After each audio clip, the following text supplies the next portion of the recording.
40s, has a wife, multiple kids. He ends up getting the job that I want. So I go up to the smoke pit one night before everything's sort of like slapped and set in stone. And I was like, do you want to go? Do you want to be the Pat in Kunar, Nangarhar province, the provincial augmentation team leader? Mm-hmm. And he said, why? And I was like, because I do. Like, I want to go out. Kunar and Nangarhar are obviously rough neighborhoods. Yeah, they are. For people unfamiliar, it's right on the border with Pakistan. Kunar is where Operation Red Wings occurred. The lone survivor. There's Asadabad, Jalalabad. It is a gnarly section. Actually, Restrepo didn't occur in Kunar. Or did? Kunar. Okay, and actually, I would point people at the documentary Restrepo because what you're talking about, maybe it's lost on people, or maybe they don't know who haven't experienced it. Especially up in Kunar, there's a lot of FOBs or forward operating bases, or what's the word for something that's even smaller? Just combat outpost. So you're partnered with people, and on the nav spec war side of the house, probably going to be 6, 8, maybe 10 months maximum. And you rotate out. And so the people that you're working with and the elders of the villages, they're constantly seeing new faces.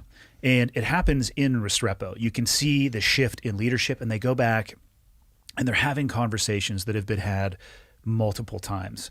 I had a guy on the show who wrote a book, The Most Dangerous Place, and it was about not necessarily Kunar, but that area. And it talked about how multiple units would roll through, and they wouldn't even, like, the knowledge of why a piece of equipment was there and what it was used for was lost 2 generations after it was placed there.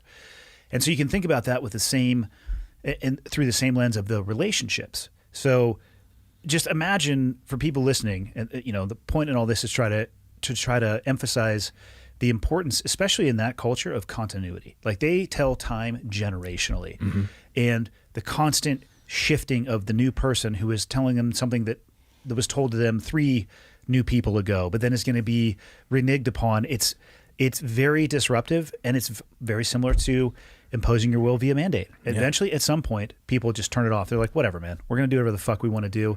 And the only consistent people around here are actually the Taliban. So you know what? The next time that they're putting rockets in the ground, or they're burying something, getting ready to lob it in on you, we're not going to say shit. Yeah. So I understand, and I was trying to explain the importance of that role of having somebody there longer, so it's the same face. The unit might rip out, but that individual is there, so there's that continuity. Yeah. There's an Afghan proverb, you have the watches, we have the time, right? Yeah. And I mean, I think that's the definitive end of what happened with us in Afghanistan, right? And the fact that we left, and all they had to do was just let us keep looking at our watches and wait us out. But I mean, this job that I was horse trading, right? This was going to be out in some pretty